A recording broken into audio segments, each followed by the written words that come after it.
Hello, everyone. Tonight, we begin with a question about a place that's haunted explorers' dreams for centuries: El Dorado, the fabled golden city, said to shimmer deep in the Amazon's heart.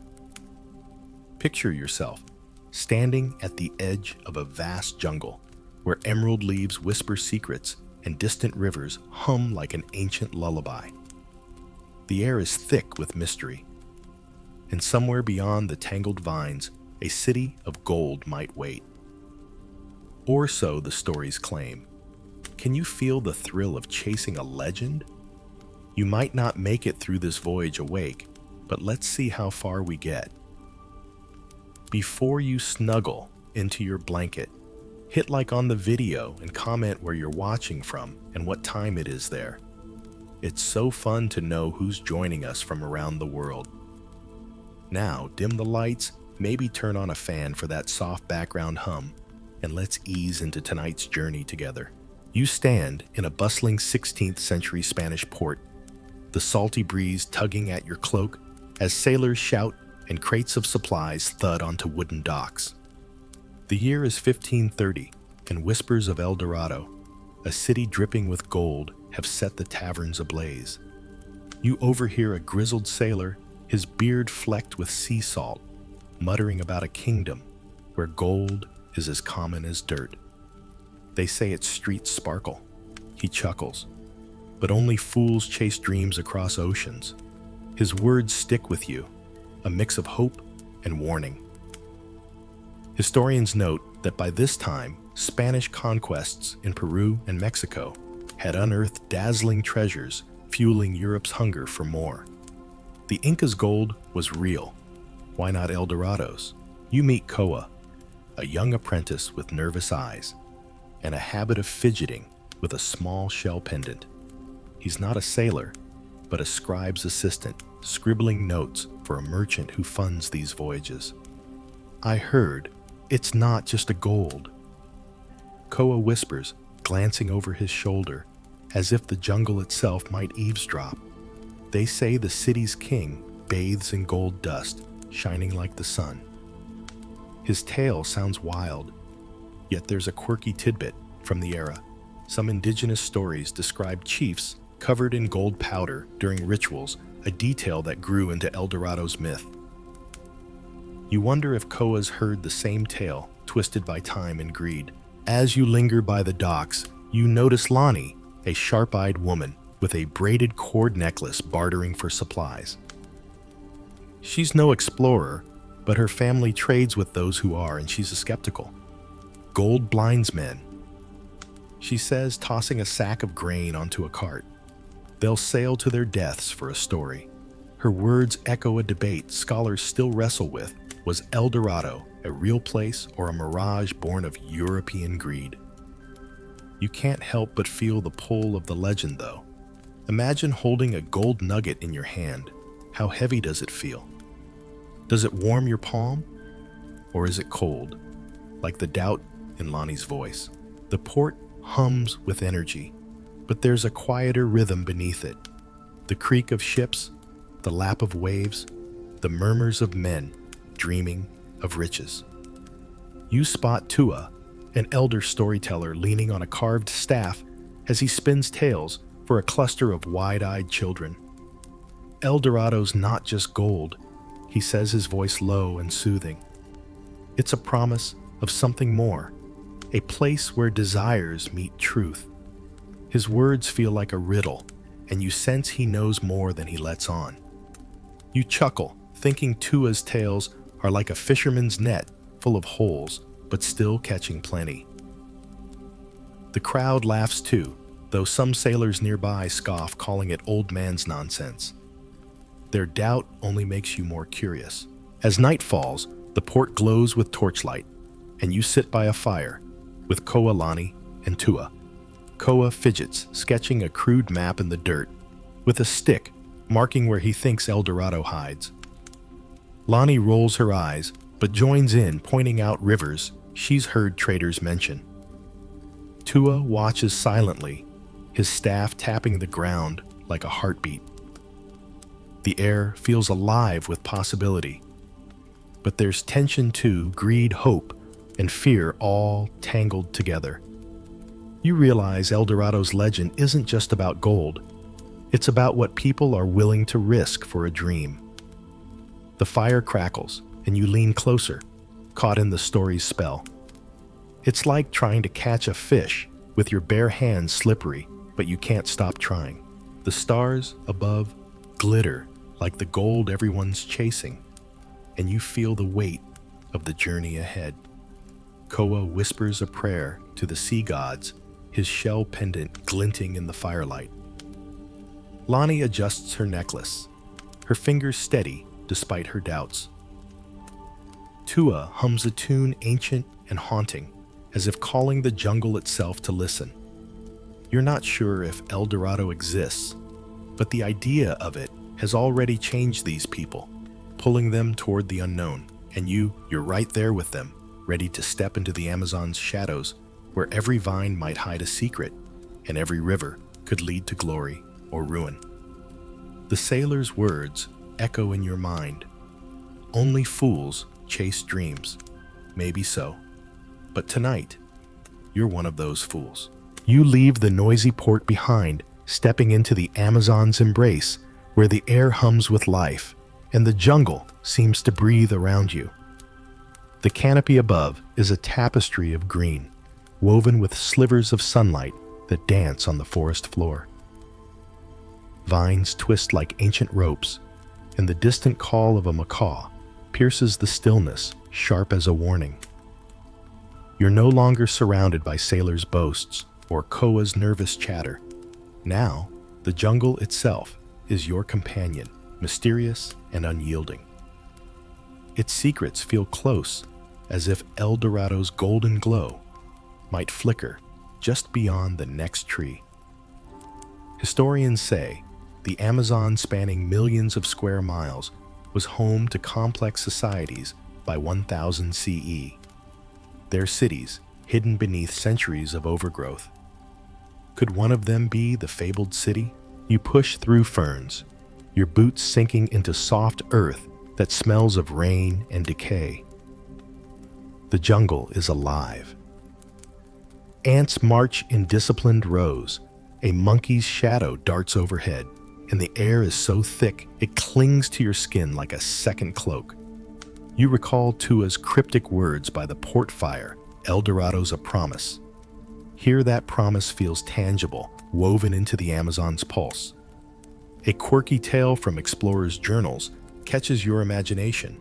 Some claimed the jungle's rivers shimmered with gold dust, a natural trick of sediment that sparked wild dreams. You glance at a nearby stream, half expecting to see it sparkle. Does the water look golden to you?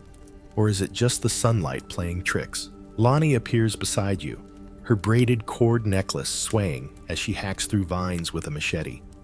Her movements are precise, learned from years of trading along these edges. This place doesn't care about your dreams, she says, wiping sweat from her brow. It'll swallow you whole. Her warning feels personal, as if she's lost someone to the jungle's lure. You notice her pause to tie a knot in her cord, a small ritual that steadies her. Scholars still debate whether the Amazon's vastness hid a single great city, or many smaller ones, their wealth exaggerated by greedy outsiders. Lonnie's skepticism mirrors that doubt, but you sense she's curious too, her eyes scanning the trees for clues. The jungle's rhythm shifts as you move deeper.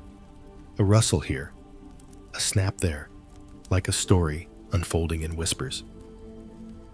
You spot Koa, trailing behind his shell pendant, catching a stray beam of light.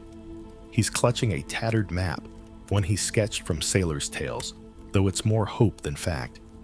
I heard the Muisca people know the way he says his voice, barely above the hum of insects. They've got gold rivers of it. You smile at his enthusiasm, thinking it's like a child chasing a rainbow. Charming, but you're not sure it'll lead anywhere.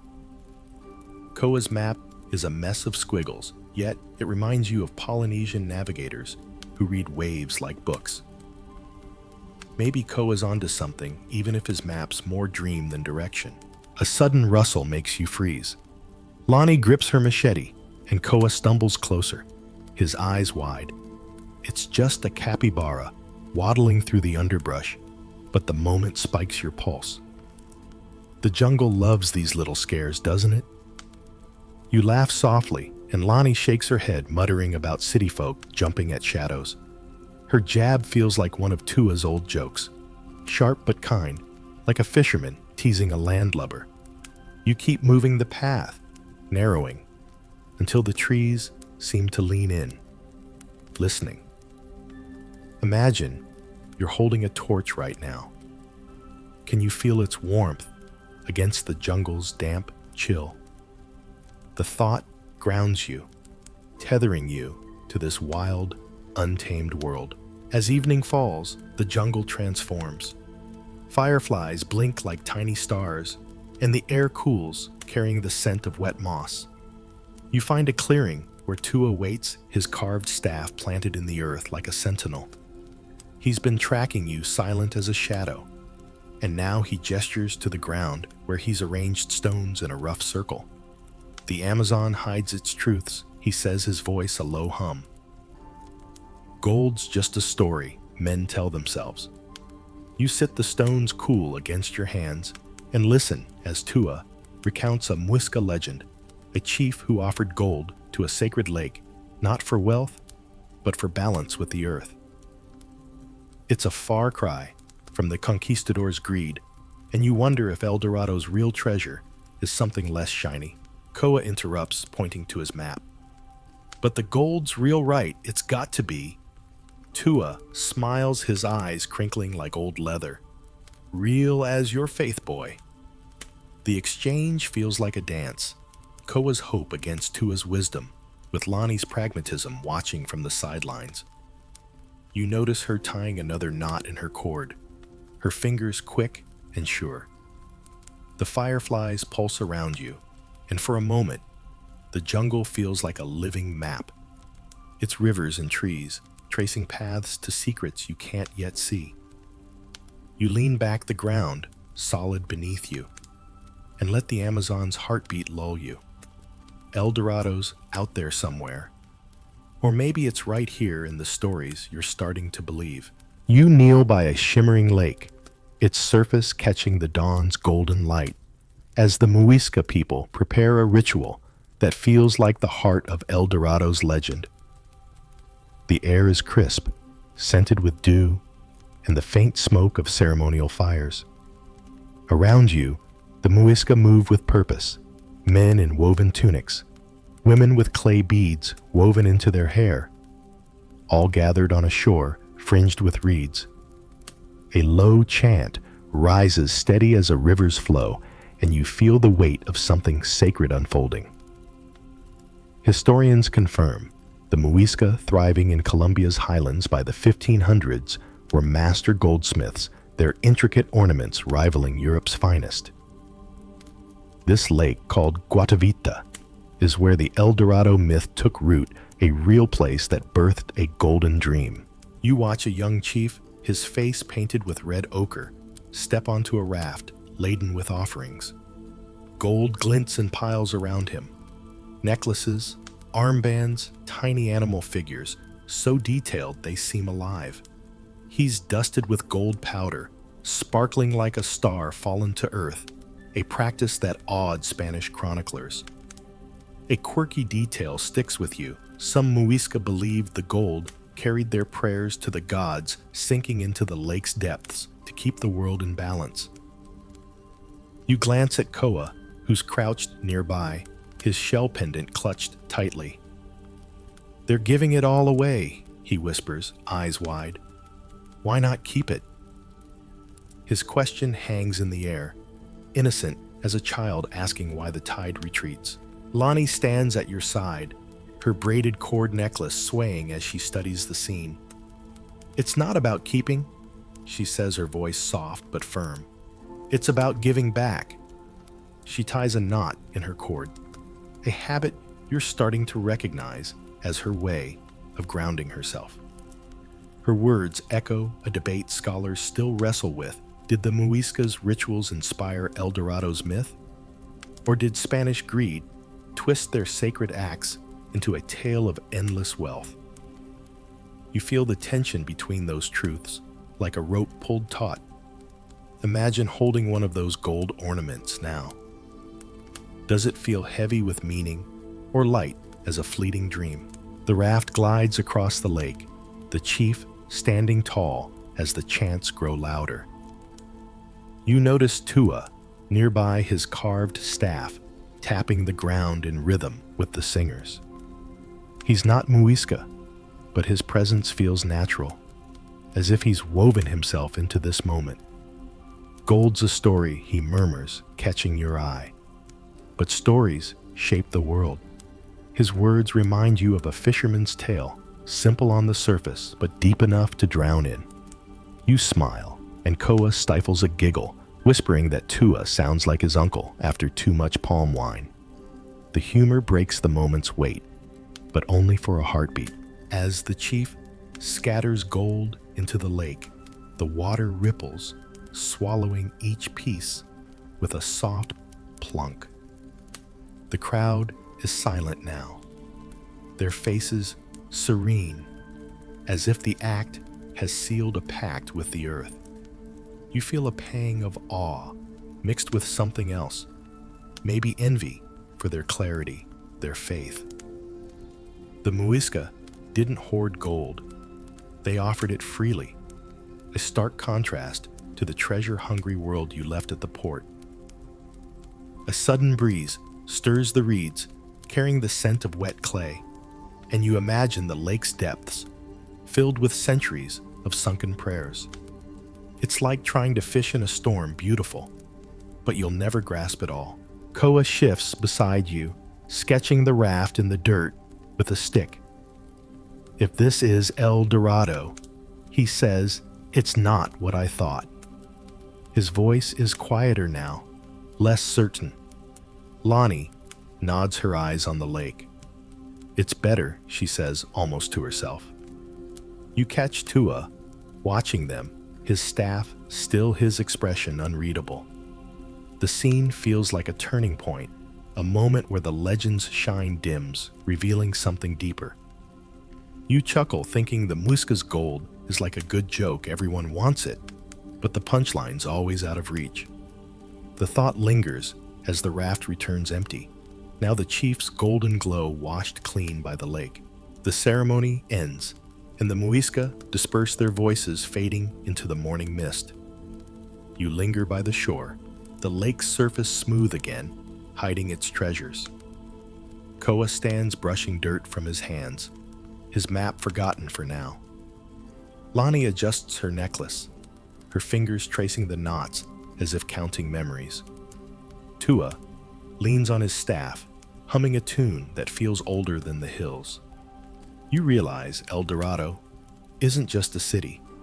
It's this moment, this act of faith, this clash of dreams and reality. The jungle looms beyond the lake, vast and unknowable, and you feel its pull urging you deeper. The Muisca's gold has shown you a glimpse of El Dorado's heart, but the path ahead promises more secrets, more stories, more chances to chase the impossible. You march alongside a column of Spanish conquistadors, their armor clanking under the Amazon's oppressive heat as they chase the shimmering mirage of El Dorado. The year is 1541, and the jungle presses close, its vines snagging at your boots like greedy fingers. Sweat beads on your brow, mingling with the scent of damp leather and oiled steel. The men around you mutter prayers or curses, their eyes wild with dreams of gold. You hear the clink of swords and the creak of supply carts, a rhythm as relentless as their ambition.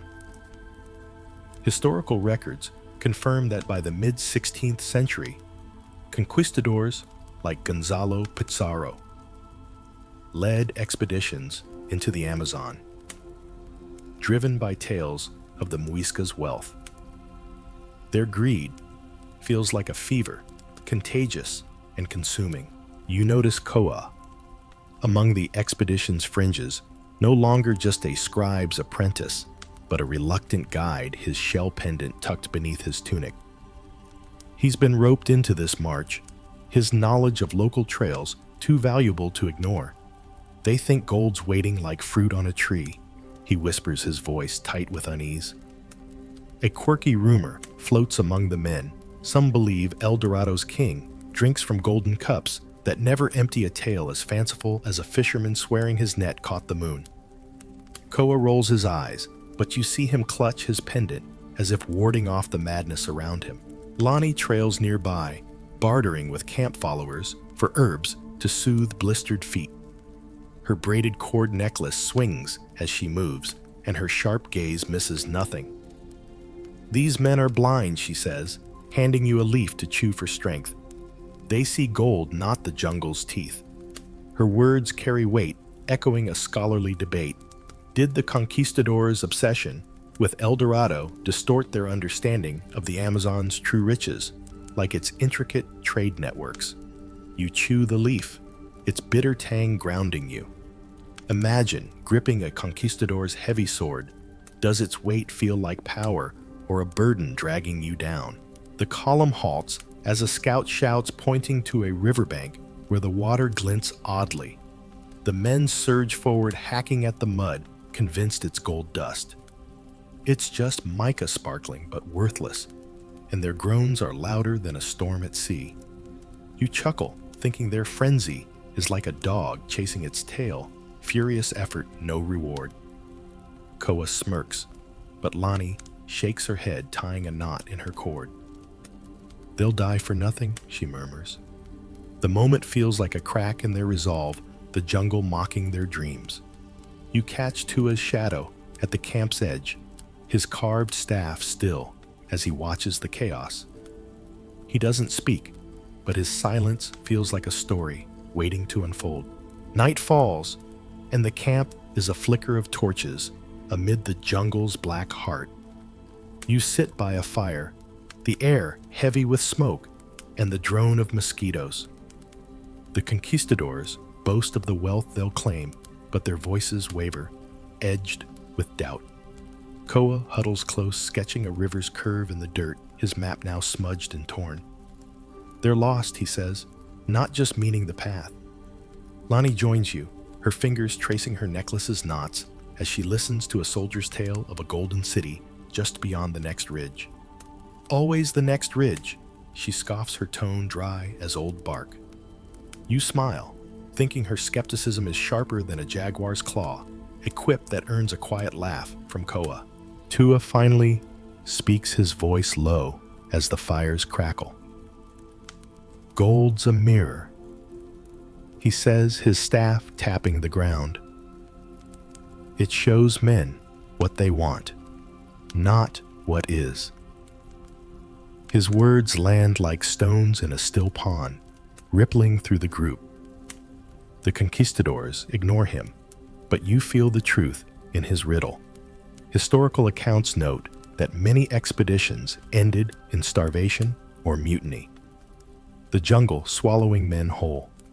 You imagine the Muisca's lake, its gold offerings sinking out of reach, and wonder if Tua's hinting at the same lesson: some treasures aren't meant to be held.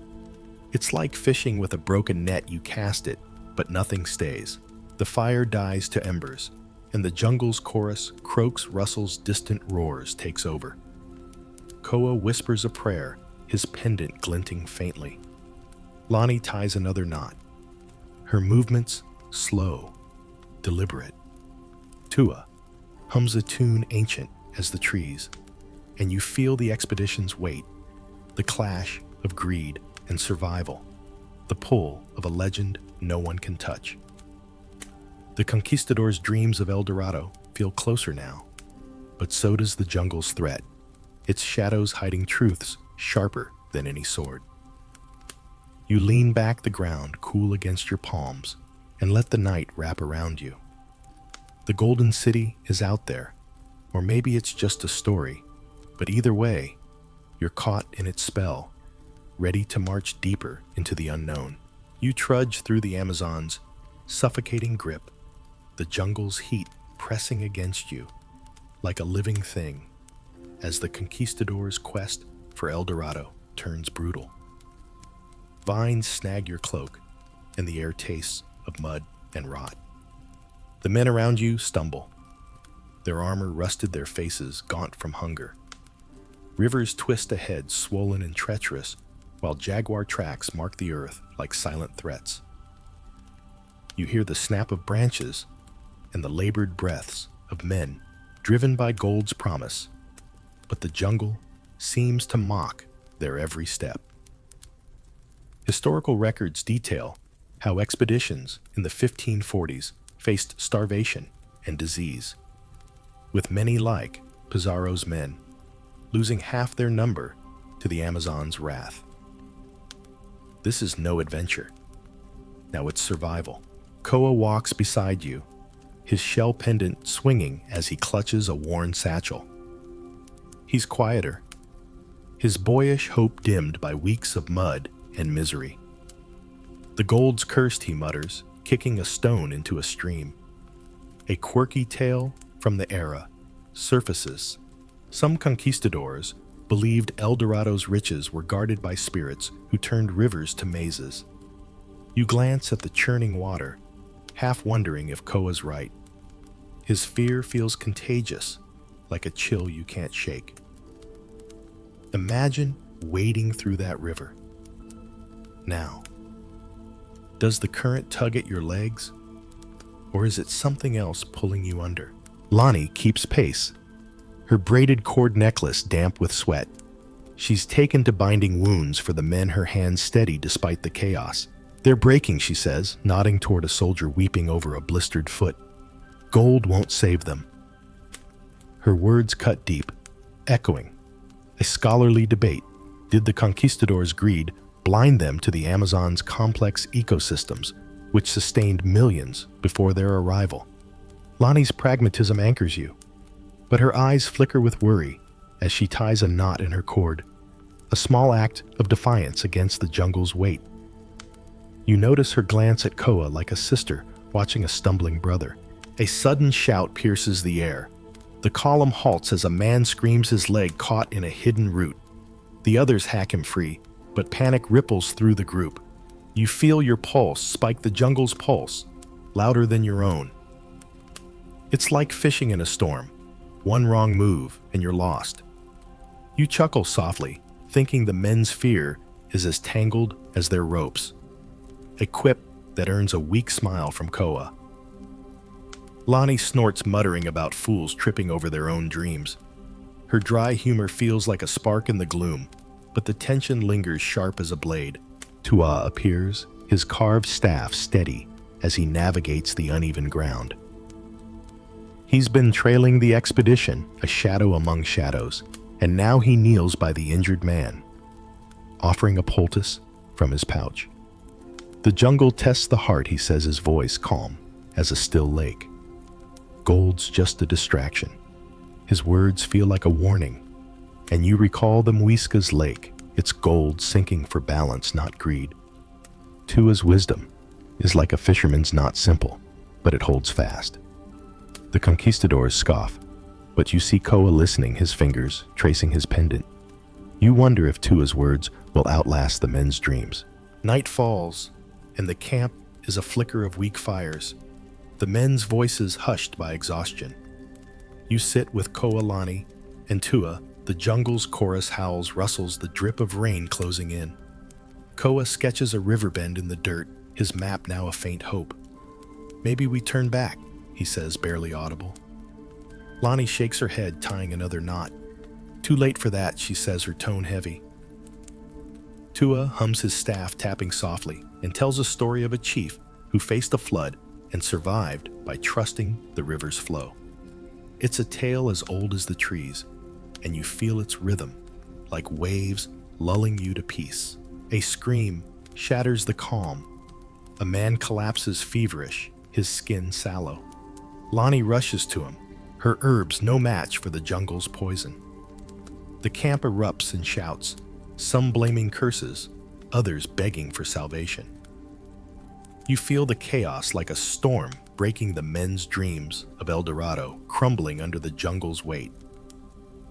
Koa grips his pendant, whispering a prayer, while Lonnie's hands tremble, her necklace swaying. Tua stands apart, his staff a silent anchor. You chuckle grimly, thinking the jungle's like a storyteller who never finishes the tale just when you think you know. The ending, it twists. The men's cries fade, and you lean against a tree, the bark rough against your back. El Dorado feels farther than ever, but the jungle's lessons are sinking in sharp and unyielding. You drift down the Amazon River on a rickety raft, the water's dark surface rippling beneath you as you join Francisco de Orellana's 1542 expedition in pursuit of El Dorado's elusive glow. The current pulls you along, steady but unforgiving, while the jungle looms on both banks, a wall of green, alive with unseen eyes. The air is heavy with moisture, smelling of wet earth and blooming orchids, and the creak of oars blends with the men's ragged breaths.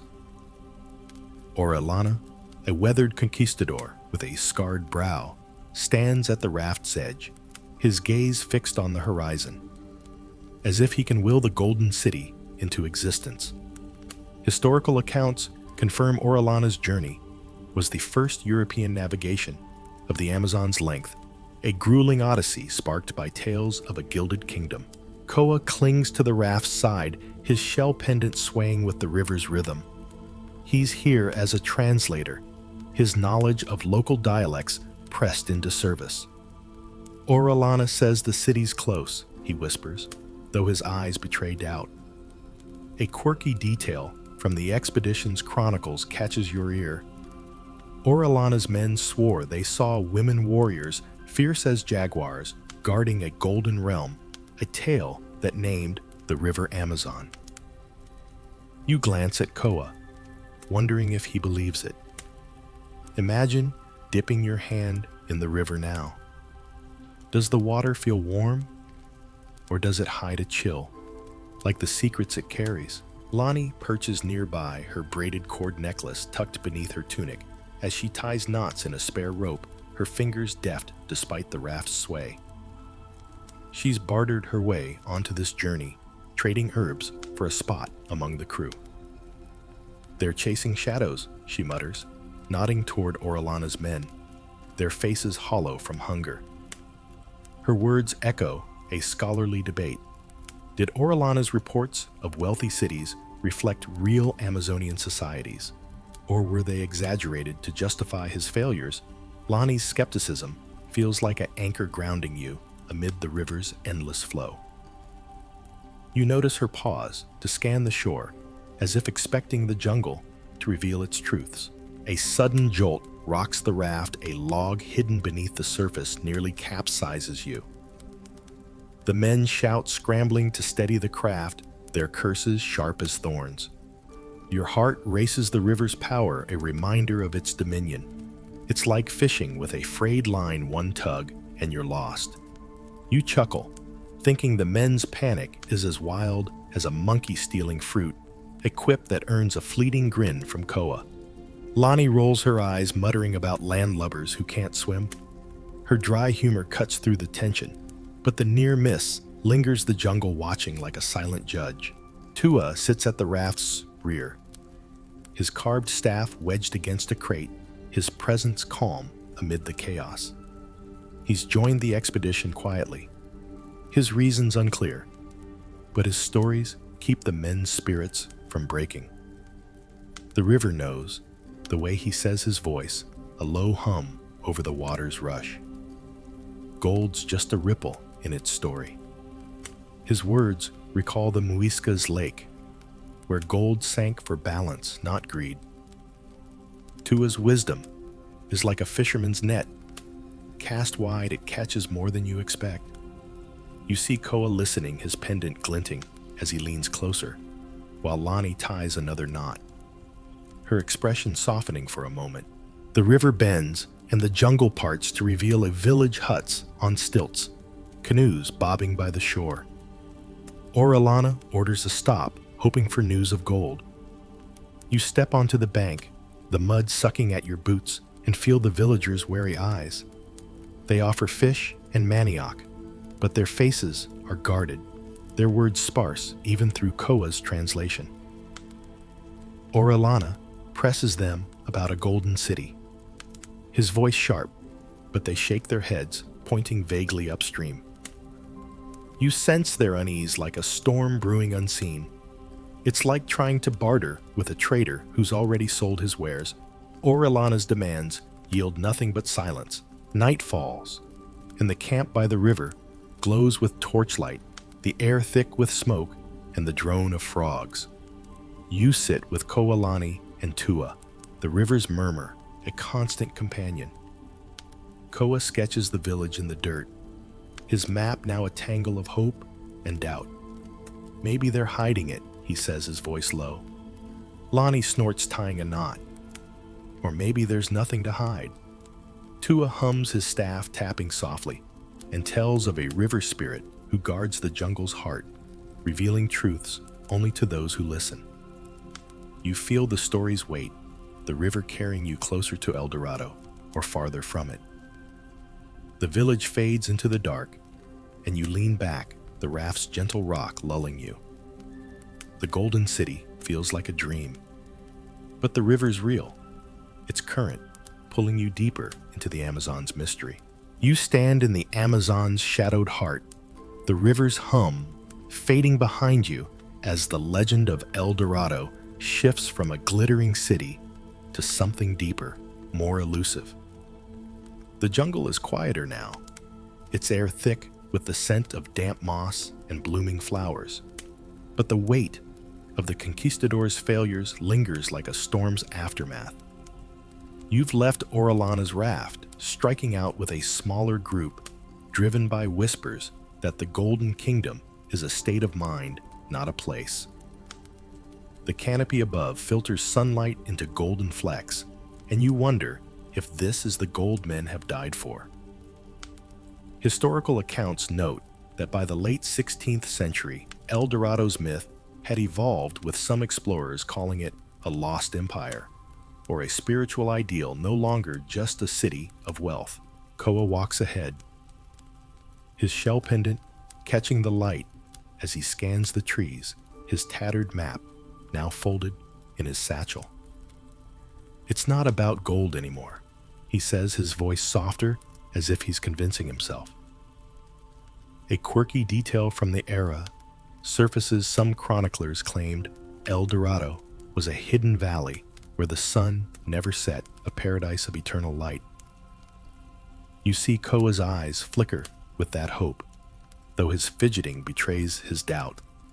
Imagine holding his map now. Does its worn parchment feel like a treasure, or a burden too heavy to carry? Lonnie keeps pace, her braided cord necklace swaying as she cuts through vines with a steady hand. She's grown quieter, her skepticism tempered by the jungle's vastness. Men make stories to fill the silence, she says, tying a knot in her cord. El Dorado's one of them. Her words echo a scholarly debate.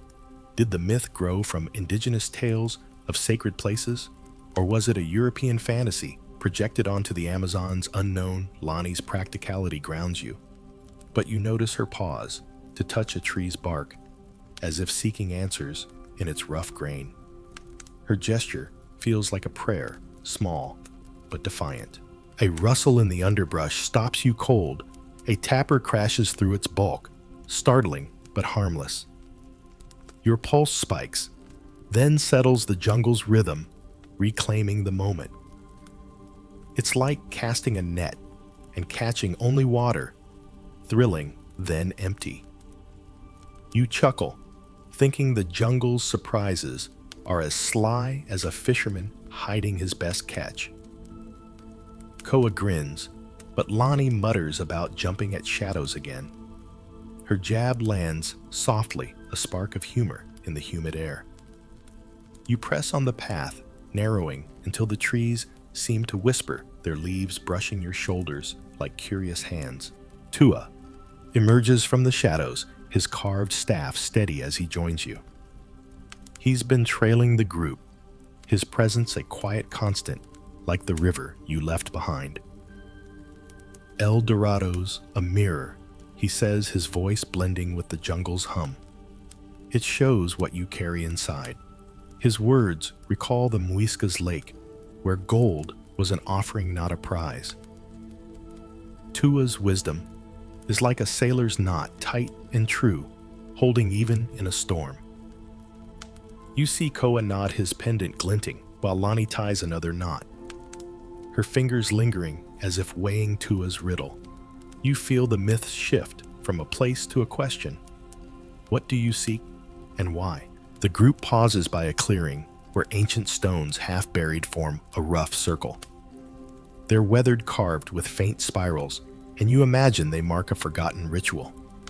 Tua kneels, tracing a spiral with his finger. This was someone's truth, he says, and you feel the weight of centuries of people who built lives here long before gold fever struck. Historical records hint at Amazonian societies with complex trade and agriculture, their cities lost to time. You wonder if El Dorado was one of them, or something less tangible, a dream of harmony, not wealth. It's like fishing by starlight. You feel the pull, but the catch is invisible. Night falls, and you sit by a small fire. The jungle's chorus, crickets, owls, distant howls wrapping around you. Koa sketches the stone circle in the dirt, his map forgotten for now. Maybe this is it, he says, his voice tentative. Lani shakes her head, but her eyes linger on the stones. Maybe it's enough, she replies, tying a knot. Tua hums his staff, tapping softly, and tells of a traveler who sought a shining city, but found peace in a single sunrise. You feel the story's warmth, like the fire's glow on your skin. The jungle seems to listen, its shadows softening, and you lean back, the earth cool beneath you. El Dorado's no longer a place. It's a feeling, a question, a story that's changing you, just as it changed the men who chased it. You tread softly through the Amazon's emerald maze, where sunlight barely pierces the canopy, as whispers of lost cities, perhaps El Dorado itself, emerge from the earth. The air is thick with the scent of wet leaves and distant rain, and the jungle hums with life. Birds trill, insects drone, a far-off monkey howls. Your boots sink into mossy soil, and you feel the weight of centuries beneath you, as if the ground holds secrets too vast to speak. Ancient ruins, half swallowed by vines, peek through the undergrowth, crumbling stone platforms, shattered pottery, signs of a civilization long gone. Archaeological discoveries since the 20th century reveal that the Amazon once cradled complex societies with cities of thousands connected by roads and canals. Could one be the seed of El Dorado's legend? Koa moves ahead, his shell pendant glinting as he brushes past ferns, his eyes wide with wonder. He's no longer sketching maps, but tracing the ruins with his fingers, as if they might whisper back. This feels like a city, he says, his voice hushed. A quirky find from recent digs sticks with you. Archaeologists uncovered terra preta, a fertile soil crafted by ancient Amazonians, hinting at vast sustainable settlements. Koa's awe mirrors your own, but you see him clutch his pendant as if anchoring himself to something familiar. Imagine touching one of those stones now. Does it feel warm from the sun, or cool with the jungle's memory? Lani walks beside you, her braided cord necklace swaying as she studies the ruins with a trader's eye. This took work, she says, kicking a shard of pottery. More than gold, this was their wealth. Her words carry a quiet respect, echoing a scholarly debate. Were the Amazons lost cities, the true El Dorado? Their sophistication, misread as treasure by outsiders. Lani's pragmatism feels like a steady hand, but you notice her tie a knot in her cord, her fingers lingering as if the ruins have stirred something deep. She's not just a skeptic now. She's searching like you for the story beneath the stones. A sudden rustle freezes you. A snake slithers across your path, its scales glinting like polished jade. Your heart leaps, then calms as it vanishes into the underbrush. It's like casting a net and catching a shadow startling, then gone. You chuckle thinking the jungle's tricks are as sly as a trader hiding his best goods. Koa laughs nervously, but Lonnie smirks, muttering about city folk scared of a rope with eyes. Her quip cuts the tension, a spark of humor in the humid air. You press on the ruins, growing denser low walls, a sunken plaza, a stone carved with glyphs you can't read but feel. Tua appears, his carved staff brushing the earth as he kneels by a glyph.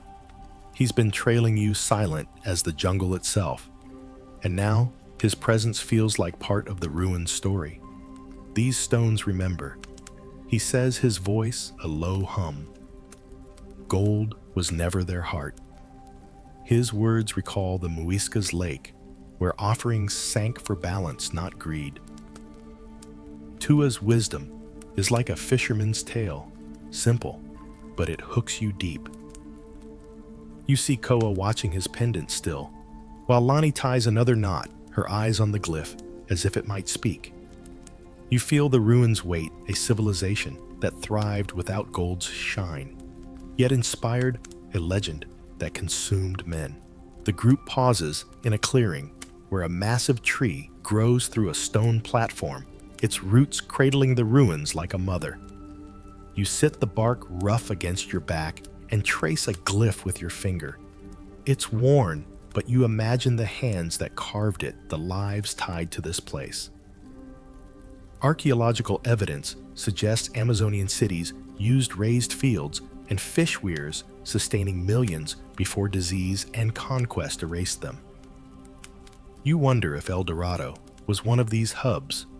Its wealth, not gold, but ingenuity. It's like fishing in a hidden cove. You sense the bounty, even if the net comes up empty. Night falls, and a small fire casts shadows on the ruins. The jungle's chorus crickets, frogs, a distant jaguar's growl closing in. Koa sits close, tracing a glyph in the dirt, his pendant catching the firelight. This feels bigger than gold, he says, his voice steady now. Lonnie nods, tying a knot. It's real, she says, almost a whisper. Tua hums, his staff tapping softly, and tells of a people who built cities to honor the earth, not to conquer it. You feel the story's pulse, like the jungle's own heartbeat.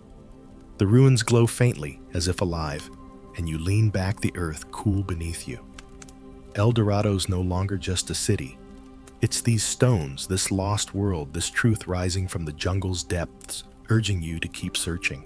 You linger among the Amazon's ancient ruins, the jungle's breath warm on your skin as you uncover the Muisca's true wealth, not gold, but a way of life that challenges El Dorado's glittering myth. The air hums with the scent of orchids and fresh earth, and the ruins around you, crumbling platforms, scattered pottery, whisper of a people who thrived in harmony. Vines curl over stones like protective hands, and a breeze carries the faint trill of a toucan, tying you to this living past. Historical records affirm the Muisca, centered in Colombia's highlands by the 1500s, built a society of trade, agriculture, and community, their gold ornaments a small part of a richer culture. Here, you sense El Dorado's legend, twisting its shine, dimming to reveal something deeper. Koa sits on a mossy stone, his shell pendant still, as he watches a line of ants march across a broken pot. They didn't need a golden city, he says, his voice thoughtful, no longer chasing maps. A quirky detail from Muisca lore catches your ear. Their markets traded salt and emeralds as fiercely as gold, with salt cakes prized like treasure. Koa's quiet awe mirrors your own. but you see him trace his pendant, as if grounding himself in this new truth. Imagine holding a Muisca salt cake.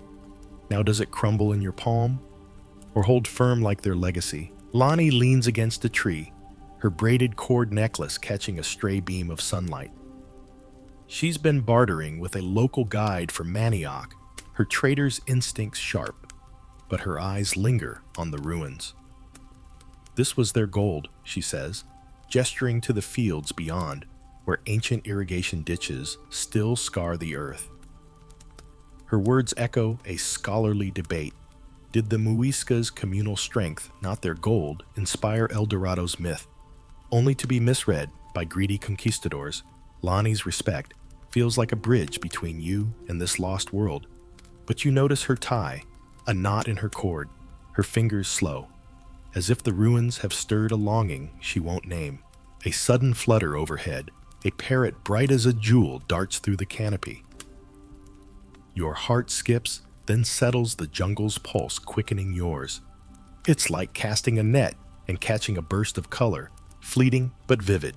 You chuckle, thinking the jungle's surprises are as bold as a trader boasting at market.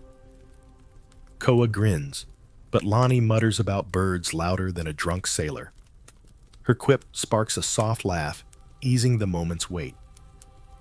You move deeper into the ruins, where a stone altar worn smooth stands beneath a ceiba tree, its roots sprawling like veins of the earth. Tua kneels by the altar, his carved staff resting beside him, his presence as natural as the tree's shadow. They honored the land, he says, his voice blending with the jungle's hum. Gold was their gift, not their god. His words recall the Muisca's lake, where offerings sank for balance, a stark contrast to the conquistador's greed. Tua's wisdom is like a fisherman's proverb, plain, but it cuts deep. You see Koa listening, his pendant glinting, while Lonnie ties another knot, her eyes on the altar as if it holds answers. You feel the Muisca's world, where community wove people tighter than any gold chain, reshaping El Dorado into a lesson, not a prize. You pause by a field, its soil dark with terra preta, the Muisca's crafted earth that fed thousands.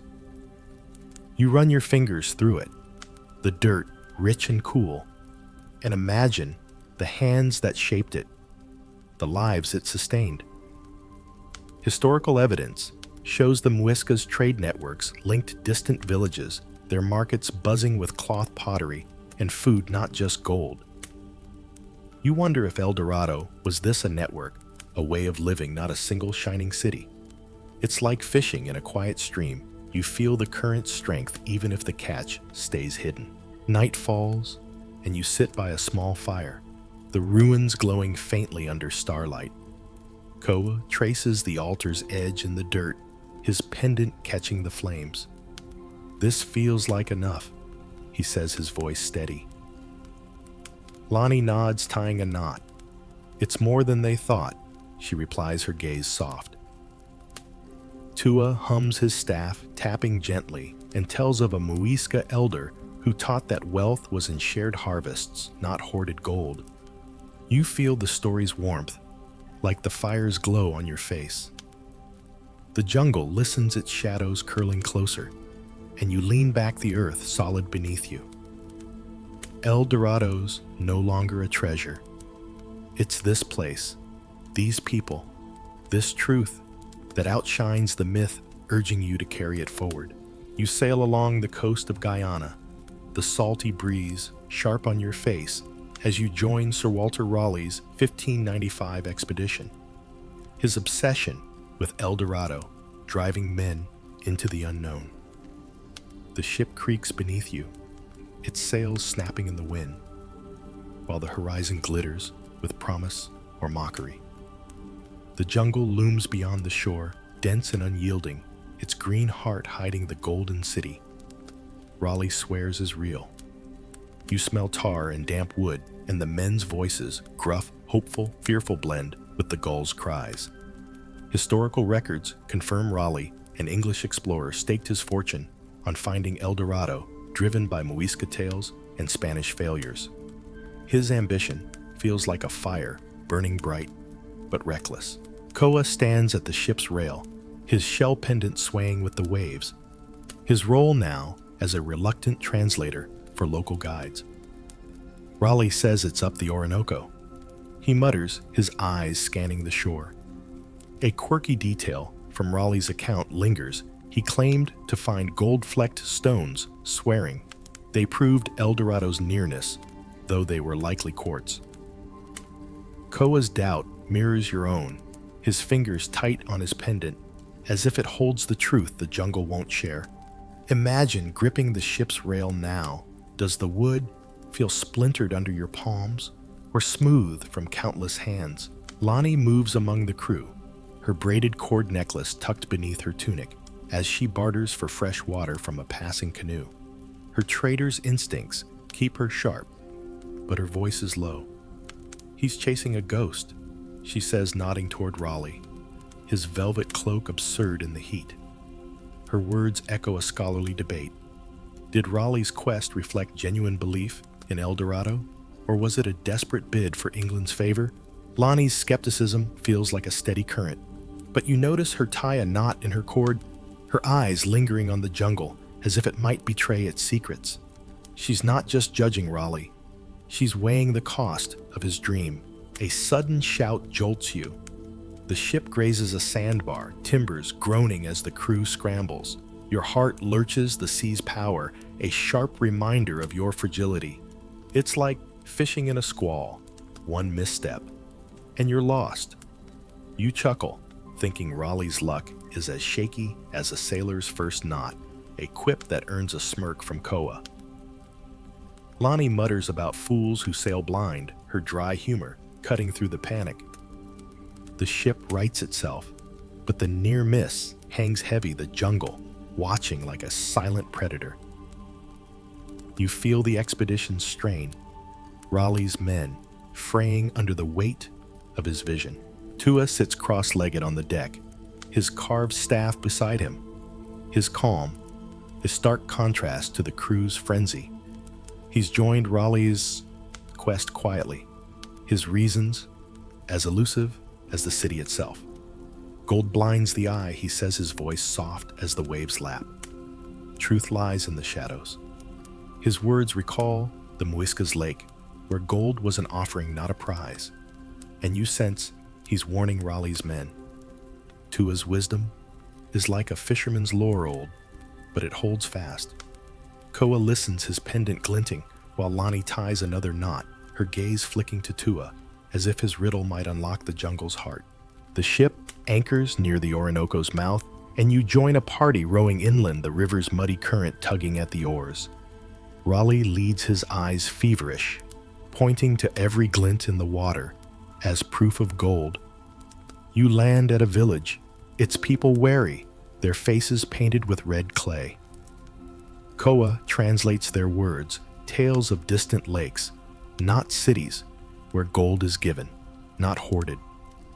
Raleigh presses for more, his voice sharp, but the villagers retreat, their silence louder than his demands. You feel the gap between their world and his, like a river too wide to cross. It's like bartering with a storm. You offer all you have, but it takes what it wants. Night falls, and you sit by a fire on the riverbank, the jungle's chorus, frogs, owls, a distant roar closing in. Koa sketches the river's curve in the dirt, his pendant catching the firelight. He won't find it, he says, his voice heavy. Lonnie nods, tying a knot. He's already lost, she replies, her tone soft but final. Tua hums his staff, tapping gently, and tells of a traveler who sought a shining prize but found only his own reflection. You feel the story's weight, the fire's warmth fading against the jungle's chill. Raleigh's dream of El Dorado feels doomed, but its pull is undeniable, urging you deeper into the shadows where truth and myth collide. You trek through the Amazon's dense embrace, the 20th century's hum of technology, now guiding the hunt for El Dorado's ghost. The jungle is as wild as ever, its air thick with the scent of wet earth and flowering vines. But the tools have changed compasses. Aerial maps and metal detectors replace swords and prayers. You hear the buzz of a distant plane, its shadow flickering over the canopy, and the crackle of a radio, as modern explorers chase the same golden dream. The year is 1980, and the Amazon's secrets feel closer, yet still out of reach. Historical records note that 20th century adventurers like Percy Fawcett in the 1920s vanished seeking lost cities, while later teams used science to probe the jungle's depths. Their ambition feels like a torch, bright but flickering. Koa walks beside you, his shell pendant swaying no longer a boy, but a guide hired for his knowledge of local trails.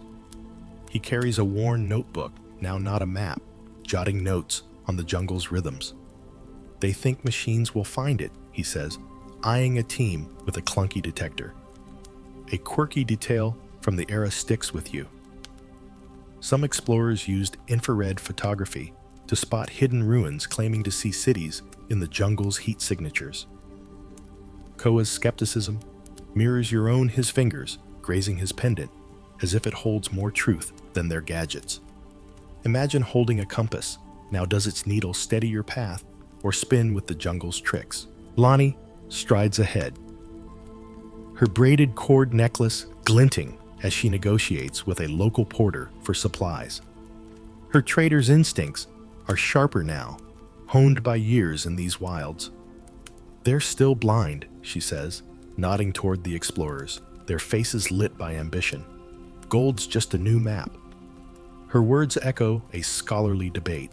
Did modern technology reveal El Dorado as a real place, or amplify the myth's allure with false leads? Lonnie's pragmatism anchors you, but you see her tie a knot in her cord, her eyes scanning the trees as if they might whisper what the machines miss. She's not just bartering, she's searching like you for the jungle's heart. A sudden whir overhead, a drone, its lenses glinting, sweeps low, startling a flock of macaws into a rainbow of flight. Your pulse jumps, then calms the jungle's rhythm, reclaiming the moment. It's like casting a net and catching only wind, thrilling, then empty. You chuckle, thinking the drone's buzz is as bold as a trader shouting his wares. Koa smirks, but Lonnie mutters about toys that scare the birds. Her quip cuts through the tension, a spark of humor in the humid air.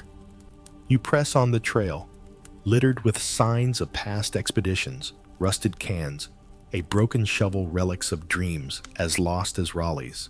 Tua moves quietly, his carved staff brushing the earth. His presence, a bridge between old and new. He's joined this modern quest, his reasons unspoken, but his calm steadies the group. The jungle laughs at tools. He says, his voice soft as the rustle of leaves. Truth needs no metal. His words recall the Muisca's lake, where gold was given, not taken. And you sense he's warning these explorers. Tua's wisdom is like a fisherman's proverb, plain but it holds fast. Koa listens, his pendant still, while Lonnie ties another knot, her gaze flicking to Tua, as if his riddle might outshine the machines. The group pauses at a riverbank, where a team scans the mud with detectors, hoping for gold or artifacts. The devices beep faintly, but the earth yields only stones. You kneel, running your fingers through the silt, and feel the jungle's pulse, as if it guards its secrets. Still. Recent discoveries like the 1970s unearthing of Cuelap's stone walls in Peru suggest Amazonian societies rivaled Europe's in complexity. You wonder if El Dorado was one of these hubs, its wealth misread as gold. It's like fishing in a hidden cove. You sense the bounty, but the catch stays deep. Night falls, and you sit by a camp's dim lantern. The jungle's chorus, crickets, frogs, a distant howl wrapping around you. Koa jots a note, his pendant catching the light. They'll keep looking, he says, his voice steady. Lonnie nods, tying a knot. They always do. She replies, her tone soft but heavy.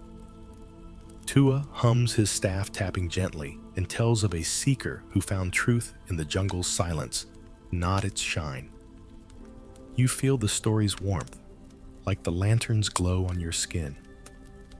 The jungle looms, its shadows alive, and you lean back, the earth cool beneath you. El Dorado's ghost lingers, but the search itself, its hope, its folly feels like the real treasure, urging you deeper into the unknown. You wander through the Amazon's ancient embrace, the jungle's pulse steady beneath your feet, as evidence of vast hidden civilizations reshapes the dream of El Dorado. The air is thick with the scent of damp soil and blooming lianas, and the canopy above weaves a green tapestry, filtering sunlight into golden motes.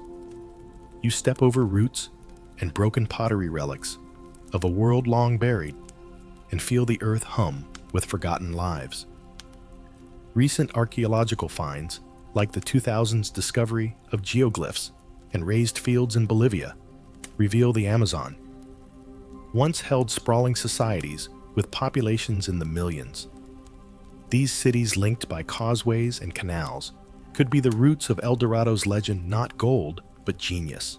Koa kneels by a low mound, his shell pendant glinting as he brushes dirt from a clay shard etched with spirals. This was someone's home, he says, his voice soft, his notebook tucked away. A quirky detail from recent digs lingers. Some Amazonian cities used fish traps, so clever they fed thousands their bones, still littering ancient weirs. Koa's reverence mirrors your own, his fingers tracing the shard as if it might speak. Imagine holding that clay. Now, does it feel heavy with history or fragile as a whispered secret? Lonnie moves beside you, her braided cord necklace swaying as she studies a raised field, its edges still sharp despite centuries. They built to last, she says, her trader's eye catching the land's subtle scars. Gold was nothing to this. Her words echo a scholarly debate. Were these sophisticated societies the true El Dorado? Their wealth in agriculture and trade misread as treasure by conquistadors. Lonnie's respect feels like a tether, but you see her tie a knot in her cord, her fingers lingering as if the Earth's story has stirred her own. She's not just observing, she's connecting like you to this lost world. A sudden rustle jolts you. A monkey swings through the branches, its chatter sharp as a warning. Your heart skips, then steadies the jungle's rhythm, reclaiming the moment. It's like casting a net and catching only noise, startling then gone. You chuckle, thinking the jungle's tricks are as bold as a market hawker's cry. Koa grins, but Lonnie mutters about beasts louder than a bad bargain. Her quip sparks a soft laugh, easing the tension. You press on the trail, winding past a stone platform, its surface carved with faint fish motifs, tying you to the people who thrived here. Tua walks quietly, his carved staff brushing the earth, his presence as rooted as the trees. He pauses by the platform, his eyes tracing the carvings. They spoke to the river, he says, his voice blending with the jungle's hum. Their wealth was in listening. His words recall the Muisca's lake, where gold sank for balance, and you sense he's pointing to a truth beyond treasure. Tua's wisdom is like a fisherman's tale, simple, but it hooks deep. Koa listens, his pendant still, while Lonnie ties another knot, her gaze on the platform, as if it holds a map only she can read. You sit by the platform, running your fingers over the carvings, their grooves smooth from time and rain. The jungle feels alive, its roots cradling the stones like a mother. Archaeological evidence, like the 2010s LiDAR scans revealing vast settlements in Brazil, suggests these societies rivaled Mesopotamia's in scale. You wonder if El Dorado was one of these hubs, its legend born from awe, not greed. It's like fishing in a quiet pool. You feel the current strength, even if the catch stays hidden. The thought lingers, tying you to Koa's shard, Lonnie's fields, Tua's stories, each a thread in the Amazon's vast tapestry. Night falls, and you gather by a small fire, the jungle's chorus crickets, owls, a distant jaguar's growl, wrapping around you. Koa holds the shard, his pendant catching the flames. "This is bigger than gold," he says, his voice steady. Lonnie nods, tying a knot. "It's enough," she replies, her tone soft but sure. Tua hums his staff, tapping gently, and tells of a people who built cities to honor the earth, their legacy stronger than any treasure. You feel the story's warmth, like the fire's glow on your skin. The jungle listens, its shadows alive, and you lean back, the earth cool beneath you. El Dorado's no longer a city. It's these ruins, this ingenuity, this truth rising from the jungle's heart, urging you to carry it forward. You stand at the edge of a scarred Amazon, clearing the jungle's vibrant hum, overshadowed by the grind of modern destruction as the search for El Dorado clashes with the forest's survival. The air is sharp, with the smell of charred wood and diesel, and the ground is churned by bulldozers, their tracks ripping through ancient soil. Chainsaws snarl in the distance, felling trees that have stood for centuries while smoke curls skyward, dimming the sun. You feel the jungle's pulse falter, its secrets, perhaps El Dorado itself, threatened by this relentless march. Since the 1970s, deforestation has claimed over 20% of the Amazon, erasing archaeological sites and indigenous knowledge that could unlock the Golden City's truth. The loss feels like a wound, raw and urgent. Koa walks beside you, his shell pendant dull against his dust-streaked tunic, his notebook clutched tightly. He's been guiding a team of researchers, but now he stares at a felled ceiba tree, its roots exposed like broken bones. They're killing. The past, he says, his voice low, cracked with anger. A quirky detail from recent studies lingers. Some cleared sites revealed pottery shards only after logging, as if the jungle hid its treasures until forced to yield. Koa's grief mirrors your own, his fingers grazing his pendant, as if it might hold the forest's fading voice. Imagine touching that fallen tree. Now, does its bark feel warm with life or cold with surrender? Lonnie moves through the clearing, her braided cord necklace swaying as she salvages a clay fragment from the mud. Her trader's instincts are muted now, replaced by a quiet urgency as she hands the fragment to a researcher. This was someone's story, she says, her eyes on the bulldozers. They're burying it. Her words echo a scholarly debate. Does deforestation destroy the Amazon's archaeological clues, or does it expose them at a cost too high? To bear Lonnie's resolve anchors you, but you see her tie a knot in her cord, her fingers trembling as if the jungle's pain is her own. She's not just saving artifacts, she's fighting for the forest's soul, like you. A sudden roar shakes the air. A bulldozer lurches forward, crushing a stone marker half buried in the dirt. Your heart sinks, the jungle's rhythm drowned by the machine's growl. It's like casting a net and catching only ash, devastating then gone. You chuckle grimly, thinking the bulldozers are as blind as a fisherman who burns his boat for warmth. Koa clenches his fists, but Lonnie mutters about fools who trade gold for dust. Her quip cuts through the despair, a flicker of defiance in the chaos. You press on, skirting the clearing's edge, where the jungle still stands, its shadows a fragile refuge for what remains. Tua walks slowly, his carved staff sinking into the churned earth, his presence a quiet protest against the destruction. He pauses by a surviving tree, its trunk scarred but standing. The jungle keeps its truths, he says, his voice steady as the wind. But only if we let it. His words recall the Muisca's lake, where gold was given for balance, and you sense he's urging you to see the cost of progress.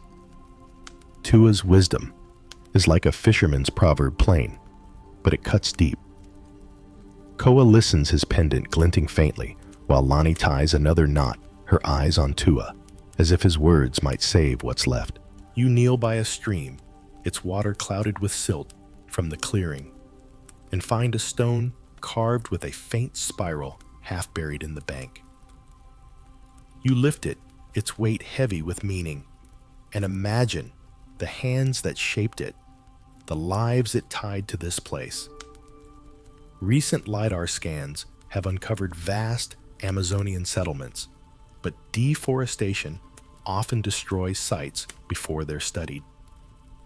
You wonder if El Dorado's truth cities of ingenuity, not gold, lies in fragments like this now at risk. It's like fishing in a poisoned river. You feel the loss, even if the catch was never yours. The thought lingers, tying you to Koa's anger. Lani's resolve, Tua's hope. Night falls, and you sit by a small fire. At the jungle's edge, the clearing's scars hidden in the dark. The jungle's chorus crickets, frogs, a distant owl. Fights to be heard over the distant rumble of machines. Koa holds the carved stone, his pendant catching the flames. We have to save this, he says, his voice firm. Lani nods, tying a knot. We will, she replies, her tone fierce. Tua hums his staff, tapping softly, and tells of a people who guarded their land with stories on Sortaris. You feel the story's warmth, like the fire's glow on your skin. The jungle clings to life, its shadows alive with secrets, and you lean back, the earth trembling faintly beneath you. El Dorado's truth feels fragile now, but its call is stronger, urging you to protect what remains. You sit by a flickering fire in the Amazon's wounded heart, the jungle's shadows dancing as you weigh the question that has haunted centuries. Was El Dorado a real place, or a dream spun from greed and imagination? The air is heavy with the scent of damp earth and fading smoke, and the night hums with the jungle's chorus. Crickets, frogs, a distant macaw's cry, though the rumble of distant machines lingers like a scar. The stars above pierce the canopy, their light sharp as the debate you're entangled in. Historical accounts trace El Dorado's myth, from the Muisca's rituals to conquistadors' fevered quests, yet no golden city has ever been found. The truth feels close but slippery, like a river's current. Koa rests beside you, his shell pendant glinting as he turns a carved stone in his hands, its spiral glyph worn but vivid. Maybe it was real, he says, his voice soft, but not like they thought. A quirky theory from modern scholars catches your ear. Some argue El Dorado was a metaphor, a European projection of paradise onto the Amazon's vast unknown. Koa's hope mirrors your own, his fingers tracing the stone as if it might answer. Imagine holding that stone. Now does its weight feel like proof, or a question too heavy to hold? Lani leans against a tree, her braided cord necklace swaying as she stares into the fire. It's a story, she says, her tone firm but tinged with wonder. Stories don't need walls. Her words echo. A scholarly debate. Was El Dorado a specific city like the Muisca's sacred sites, or a fluid myth shaped by each seeker's desire? Lani's clarity anchors you, but you see her tie a knot in her cord, her fingers slow, as if the debate has stirred a truth she's still unraveling. She's not just dismissing the myth, she's wrestling with its power like you in the jungle's quiet embrace. A sudden rustle breaks the moment. A bat swoops low, its wings a whisper in the dark.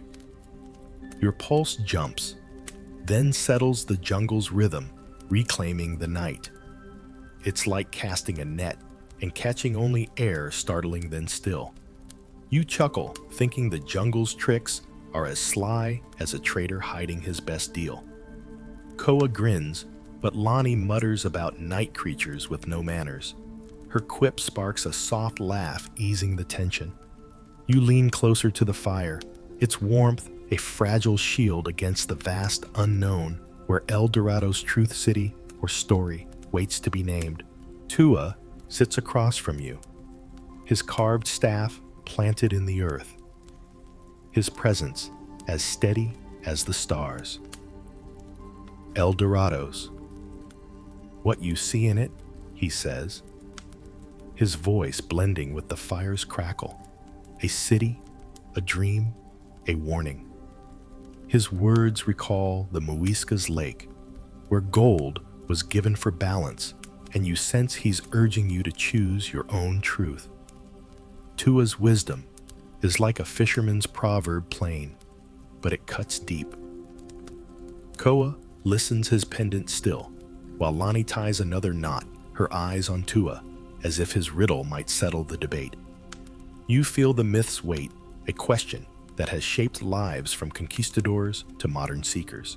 You run your fingers through the dirt, feeling the jungle's pulse, and think of the evidence. LiDAR scans revealing vast settlements, pottery shards hinting at thriving trade, the Muisca's rituals tying gold to spirit, not wealth. Each clue suggests El Dorado could have been real. A network of cities, a sacred site, or a cultural ideal, but the conquistadors' greed warped it into a treasure hunt. You wonder if the myth's power lies in its ambiguity, a mirror reflecting what each seeker craves. It's like fishing in a starlit river. You feel the tug, but the catch is whatever you believe it to be. The thought lingers, tying you to Koa's stone, Laney's knots, Tua's stories. The fire dims, and you sit in the jungle's embrace, the night cool against your skin. Koa sets the stone down, his pendant catching the last flames. I think it was both, he says, his voice steady. Real and a dream. Lonnie nods, tying a knot. That's why it lasts, she replies, her tone soft but sure. Tua hums his staff, tapping gently, and tells of a traveler who sought a shining city but found truth in the journey's end. You feel the story's warmth, like the fire's fading glow. The jungle listens, its shadows alive with questions, and you lean back, the earth solid beneath you.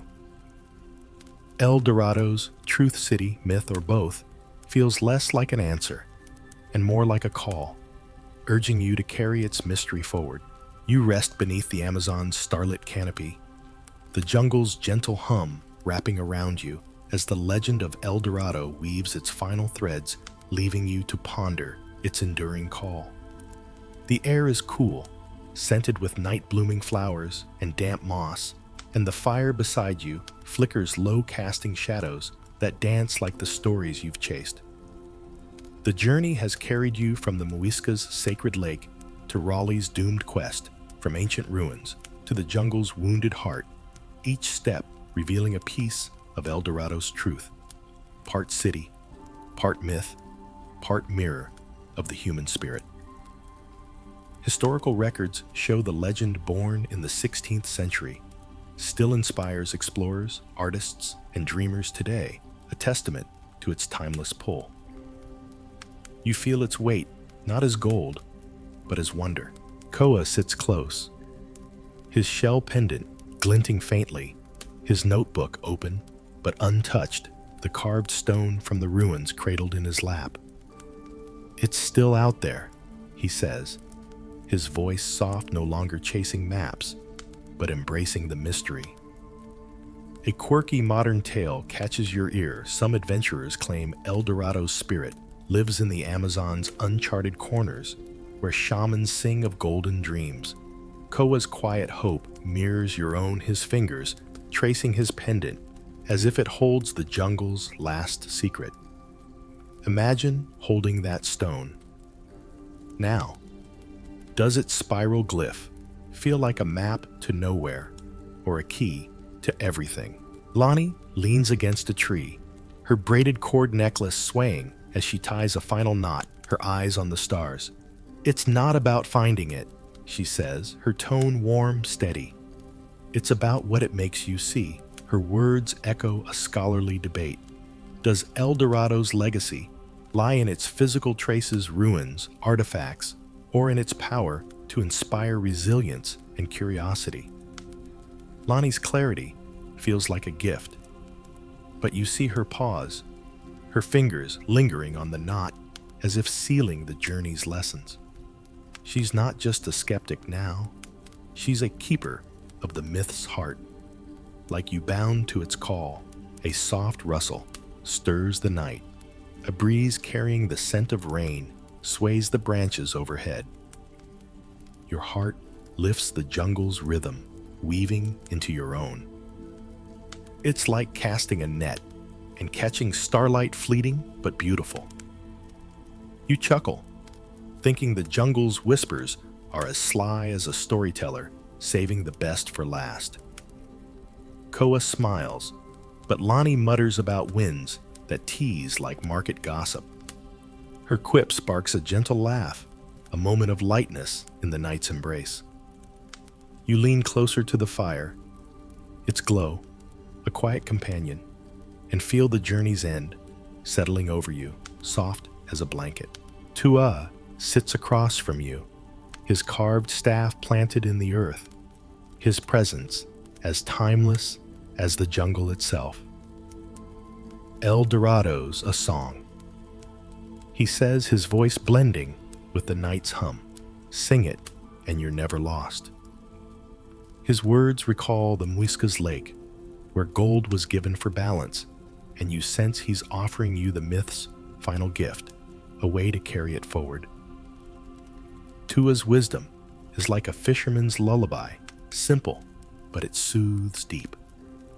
Koa listens, his pendant still, while Lonnie ties one last knot, her eyes on Tua, as if his song is hers. Now, too, you feel the legend's pulse, a story that binds you to every seeker who chased it. You run your fingers through the cool earth, feeling the jungle's heartbeat, and think of the journey's lessons. Trust, like Koa's faith in the stars. Resilience, like Lonnie's steady hands in the storm. Connection, like Tua's tales tying past to present. The Amazon taught you to listen to rivers' ruins and the silence between. You recall Koa's nervous sketches by the port, Lonnie's knotted cord in the jungle's heat, Tua's staff tapping through centuries. Each moment built this truth: El Dorado's not a place to find, but a way to see the world with wonder, courage, and care. It's like fishing by moonlight. You don't need to catch the stars to feel their light. The fire fades to embers, and you sit in the jungle's embrace, the night soft against your skin. Koa closes his notebook, his pendant catching the last glow. "I'll keep looking," he says, his voice a promise. Lonnie nods, her knots complete. "We all will," she replies, her tone a vow. Tua hums, his staff still, and you feel the journey's end. Not as a close, but a beginning. The jungle breathes its shadows, alive with dreams, and you lean back, the earth cradling you. El Dorado's song lingers, a melody of hope and mystery, urging you to dream on. Conclusion: you've journeyed far, haven't you? From the salty bustle of a Spanish port, where Koa's nervous sketches sparked your quest, to the Muisca's shimmering lake, where gold sank for balance, not greed. You sailed with Orellana's desperate men, felt the jungle's pulse in ancient ruins, and stood with Lonnie as she tied knots against the Amazon's scars. Tua's stories wove through every step, his carved staff a steady guide, while the legend of El Dorado shifted from a golden city to a truth deeper than treasure. The stars Koa learned the chants Lani whispered, the riddles Tua hummed. They're part of you now, threads in a tapestry of wonder that stretches across centuries. What lingers most is the lesson of trust. Trust in the jungle's rhythm, in the stories that guide you and the people who walk beside you. Koa's courage grew from a boy's hope to a seeker's resolve, his pendant a beacon through doubt. Lani's pragmatism softened into care, her knots tying her to the earth's heartbeat. Tua's wisdom, like the Amazon itself, showed you that truth lies in balance, not conquest. The jungle taught resilience, its rivers and ruins enduring, despite greed and destruction. It whispered of connection to the past, to each other, to the land that holds El Dorado's secrets, whether they're stone or spirit. You feel the night's calm settle over you, the jungle's hum, a lullaby for your weary heart. The Amazon's lessons are timeless, to seek with open eyes, to listen with a quiet mind, to carry stories like treasures. El Dorado's not a place to conquer, but a call to wonder, a reminder that the journey itself is the gold. You see Koa's starlit sketches, Lani's steady hands, Tua's gentle hum, and know they'll linger in your dreams, guiding you long after the fire fades. Thank you truly for joining me through every emotion, every turn, every moment of this journey. It's been an adventure, and I'm grateful to share it with you. As we close this tale, I wish you a peaceful evening. May you have a restful night, deep sleep, and dreams filled with wonder and light. Rest well, you've earned it, and when you're ready for the next story, I'll be here waiting to journey with you again. Before you go, if you loved this tale, please leave a like and share your thoughts in the comments. I'd love to hear what moved you, surprised you, or lingers with you long after the story ends. Until we meet again, good night, and see you in the next adventure.